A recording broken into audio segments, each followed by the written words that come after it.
ओम गुरुभ्यो नमः। ओम गम गणपते नमः। ओम हुम हनुमते नमः। ओम राम रामाय नमः। ओम मातेश्वरी नमो नमः। ओम मातृपितृ चरण कमलेभ्यो नमो नमः। ओम शांति शांति शांति। हमारे गुजरात या राजस्थान से जरीवाला साहब आज से 2 साल पहले एक प्रश्न किए थे। मैंने किसी का कुछ बिगाड़ा नहीं, मैं किसी का पैसा खाया नहीं, मैं अपने लेबर वर्कर का पैसा दिया, मैं किसी के साथ शत्रुता किया नहीं, मैंने किसी का कुछ नहीं बिगाड़ा गुरुजी, सत्य सत्य त्रिवार सत्य करके बोल रहा हूं। पर ऐसे क्या काम हो गया मेरे से, और ये किस बात का शनि 7.5 में दंड मिल रहा है कि मैं अरब खरब करोड़पति था, आज पैसा पैसा के लिए मोहताज हूं। बड़े बड़े प्रोजेक्ट हाथ से चले जा रहे हैं, लाभ की जगह में नुकसान हो रहा है। ऐसा ही प्रश्न उस समय और भी कई लोग पूछे थे। बीवी का गहना बिक गया, बंधक हो गया, बच्चों का फीस देने के लिए भी नहीं है।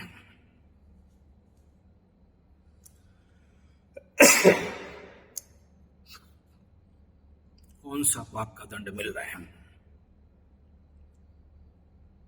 मैं बोला नहीं, मैं कुछ बोल नहीं पाया, चुप रहा। लेकिन वो प्रश्न मेरे दिमाग में 2 साल से घूम रहा था। यस, क्यों ऐसा दंड मिल रहा है? और थोड़ा सा ध्यान योग, हम एस्ट्रोलॉजर के साथ ऐसे ही होता है। और कुछ वेद का, कुछ पुराणों का अध्ययन करते करते सडन उत्तर मिल गया। 2 साल के बाद आपको प्रश्न का उत्तर दे रहा हूं। उत्तर है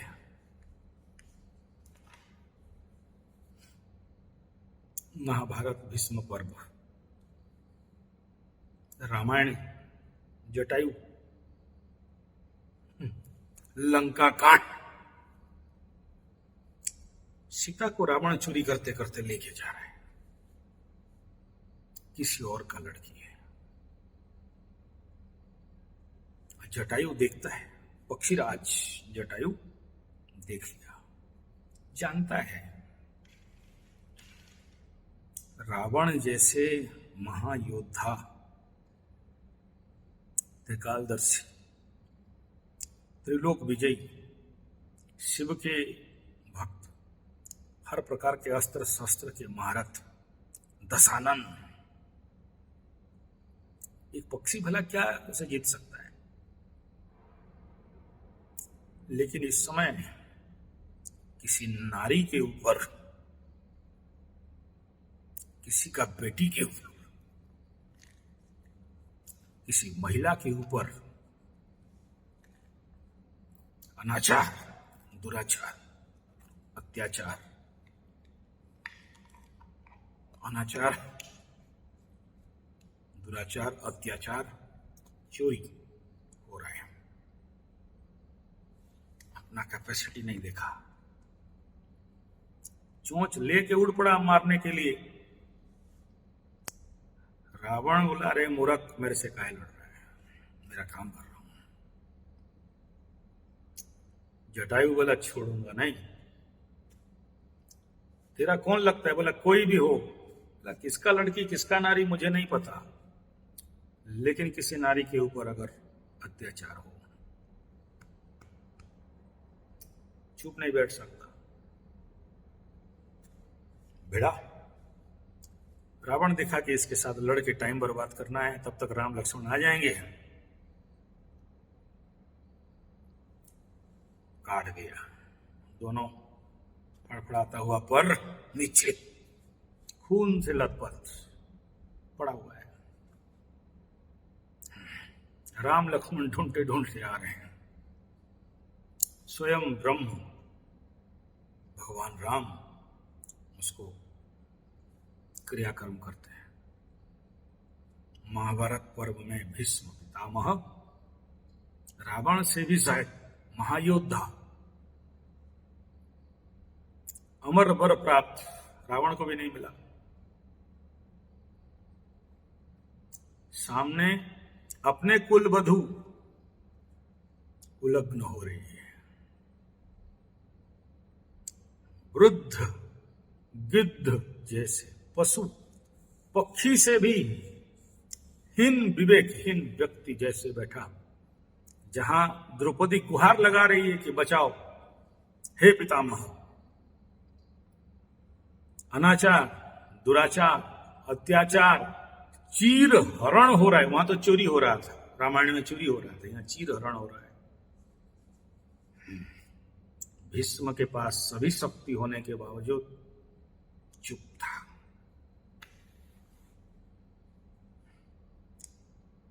पराया नारी,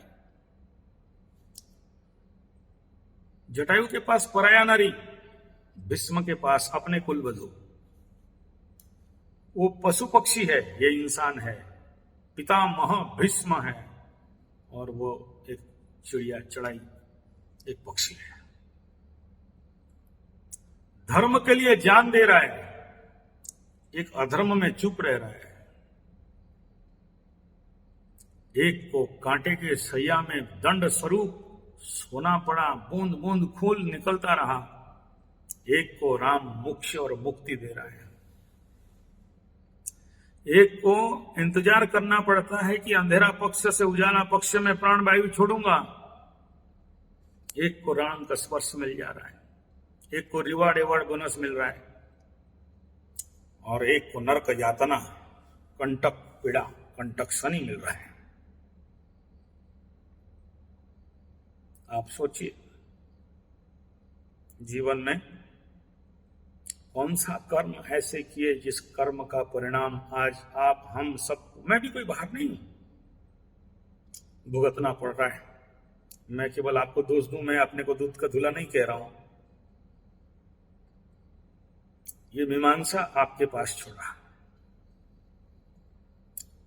धरती में 7 को धर्म कहा गया, गाभी, सती नारी, ब्राह्मण, ऐसा करके 7। एक बात बताइए, किसके घर में देसी गाय, गौशाला, गुहाल है इस कलयुग में? नहीं है ना। और जो गाय पाला है, हम जैसे आदमी, कितने लोग हमें सहायता करने आते हैं, कितने लोग उस गौ माता के लिए सोचते हैं। और आप सबका सहायता नहीं मिलने के कारण कितने गौशालाएं कत्ल खाना में जाके कट रही हैं और आप चुपचाप देख रहे हो। गौ, सती नारी, कलयुग में सती नारी, एक अचिंतनात् पति के लिए। कलयुग में कितने हैं? ब्राह्मण। चलिए विषयांतर हो जाऊंगा। 7 लोगों के साथ धर्म के स्तंभ के बारे में बोलते बोलते यहां एक ही बात बोल के विषय को, आपके प्रश्नों का जवाब देता हूं। एक बार एक लड़का किसी रास्ते में जा रहा था, देखा बगान है, बगीचा है फल का, तोड़ा, खाते खाते जा रहा है। तब तक साइड में जो बगान का दरवान था, बोला है किसका बगान? नहीं पता। किसको तोड़ के तोड़ा, किसको बोल के तोड़ा? बोला नहीं, फल था, खा लिया। पकड़ा, धूम धूम दिया। फिर वो रोने लगा, कस के रोया। अब देखिए, मन में लोभ किसका आया? मन लोभ किया। आंख फल को देखा तो लोभ लगा, आंख फल को देखा, लोभ लगा, मन को बोला तोड़। हाथ तोड़ने गया, नहीं हुआ तो पैर को लगाया, तोड़ा। खाया कौन? बोला मुंह। कहां गया? बोला पेट में। मार किसको मला? पीठ को। ठीक, अब बताओ, आंख, आंसू कहां से निकला? आंख से। एक जटायु देखा युद्ध करने निकला, एक भीष्म देखता था, बाधा नहीं दिया। देखा, बाधा नहीं दिया। फल देखा, चोरी किया, खाया, पेट में गया, पीठ को ठोका ही पड़ा, आंख से आंसू निकला। रिजल्ट,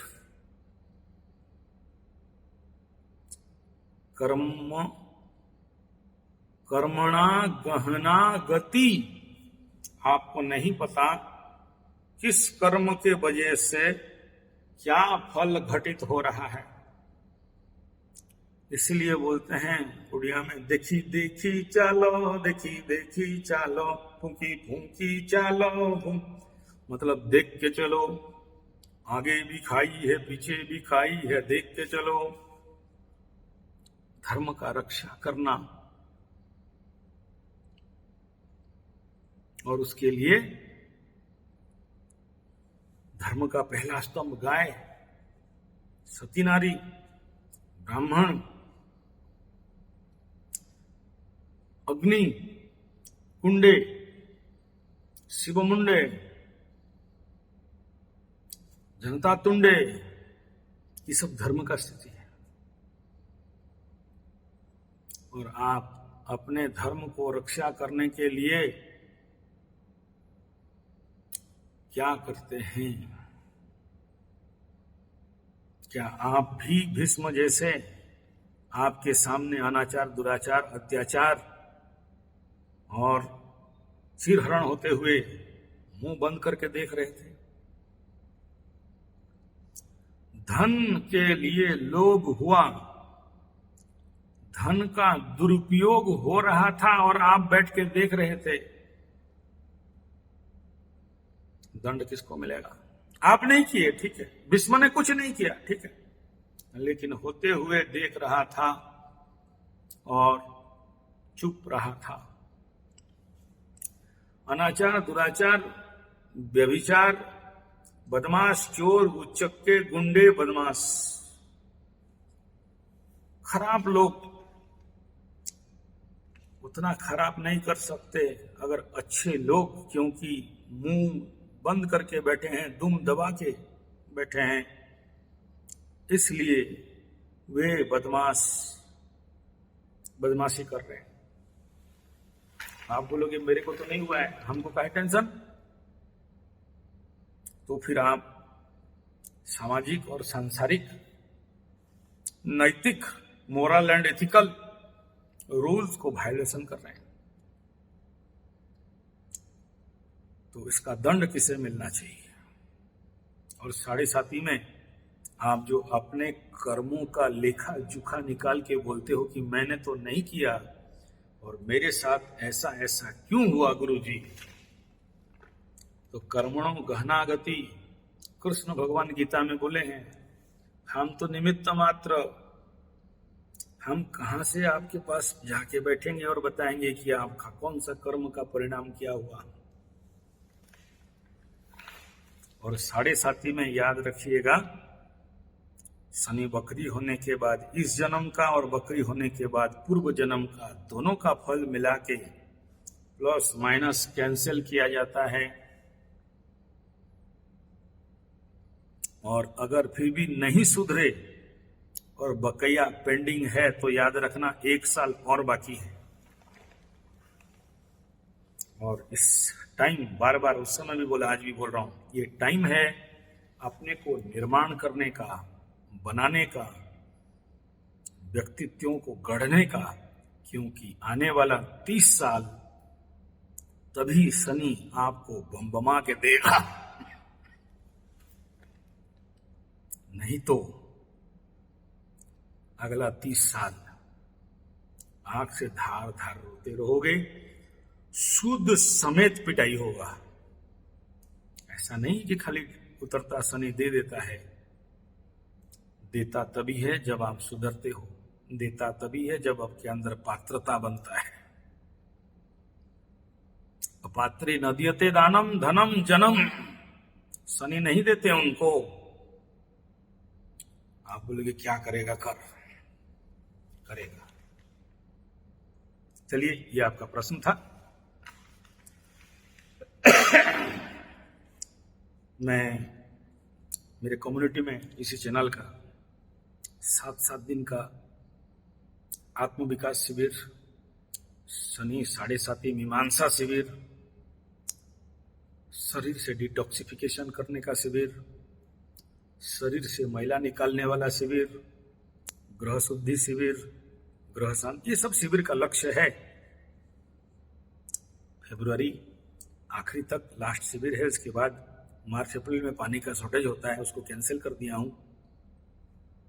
तो जनवरी 15-17 से एक शिविर है, फरवरी में एक मैक्सिमम 2 शिविर होगा। आप लोग उसमें दिया हुआ नंबर, कम्युनिटी में नंबर है, कांटेक्ट करिएगा जिनको आना है, ताकि इस शिविर में आके अपने को बना लें। देखिए, गाड़ी खरीदते हो, 6 महीना में एक बार सर्विसिंग में लेके जाते हो, 10-20 हजार खर्चा करते हो, क्लीनिंग होता है, ग्रेसिंग होता है, टाइपिंग होता है। तो 30 साल में एक बार इस शरीर, प्राण, एनर्जी को सफाई करना, क्लीनिंग करना, धोना, री एस्टैब्लिश करना, रिफ्रेश करना जरूरी है। आज एक माई फोन की थी, मन एकांत हो जाता है, डिप्रेस हो जाता हूँ, टेंशन हो जाता हूँ। कुंडली तो आप बोले अच्छा है, फिर भी ये सब क्यों हो रहा है? मैं बोल नहीं पाया उनको, हड़बड़ी था, क्योंकि उनको ये उत्तर जरूरत नहीं था। संसार, सोसाइटी नेगेटिव थॉट देने के लिए तैयार है। बोलते हैं विनाशस्य कन्याम गति अधोगति, नीचे खींचने के लिए सब तैयार हैं, बर्बाद बदनाम करने के लिए सब तैयार हैं, मन में नेगेटिव फीड डालने के लिए हमारे खाद्य पानीय समाज बार बार सरलता से कोशिश करता है, चाय, दारू, मांस, मछली। लेकिन एक बात बताइए, इस मन को पॉजिटिव करने के लिए, इस मन को शुद्धि करने के लिए हमारा एक विषय है मनसोधनम। कहीं जाते हो, ट्रेनिंग लिए हो, ट्रेंड किए हो, मन को बनाने के लिए कोई प्रयास करते हो, किसी साधना शिविर में, ये घर में तो नहीं हो सकता। माइंड ऑपरेशन, ब्रेन ऑपरेशन नहीं, माइंड ऑपरेशन घर में कौन करेगा? आप नहीं कर सकते।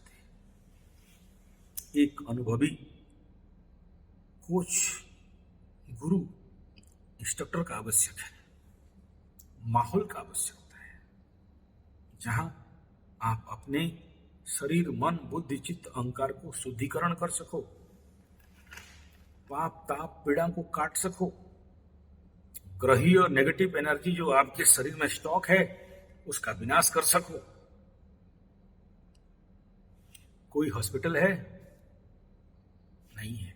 हम लोग करते हैं। अगर ये सब ऑनलाइन भाषण दे के, थ्योरी दे के हो जाता तो मैं ऑनलाइन करा देता, आपको बुलाता नहीं। आप शिविर में जब आओगे तो आपका पेट सफाई होगा, शरीर के रोम रोम कुप सफाई होंगे, कई प्रकार के ग्रह शुद्धि स्नान, नक्षत्र शुद्धि स्नान, चंद्र शुद्धि स्नान, ये सब कराए जाएंगे। ऑनलाइन भाषण से नहीं होगा। और अगर वो मैलेफिक स्टॉक आपके बॉडी में है, वही तो सब आपको भ्रम में, भय में, भूल में, भटकाव में, दरिद्रता में, गरीबी में, पीड़ा में, मानसिक तनाव में, गलत निर्णय में बांधता है। समंदर में, नदी में स्रोत जोर से चल रहा है, आज दशा चला, गोचर में ग्रह आए विदेश, फिर उधर से गोचर से आया आके घर में। ग्रह के स्रोत में, ऊर्जा में आप एक क्रीड़नक बन के खेल रहे हो। क्यों? बिन पेंदी का लोटा, बिना एंकर का जहाज, बिना इंजन का जहाज। अपने को मजबूत बनाइए ताकि बड़े से बड़े समंदर में बवंडर आए तो भी आप स्थिर रहो। अपने गाड़ी में इंजन लगाइए, अपने जहाज में high power motor boat, launch boat engine लगाइए, ताकि कितना भी उथल पुथल आए, कितना भी बड़ा लहर आए, कितना भी बड़ा बाधा विघ्न बवंडर आ जाए, बड़े से बड़ा ज्वार भाटा आ जाए,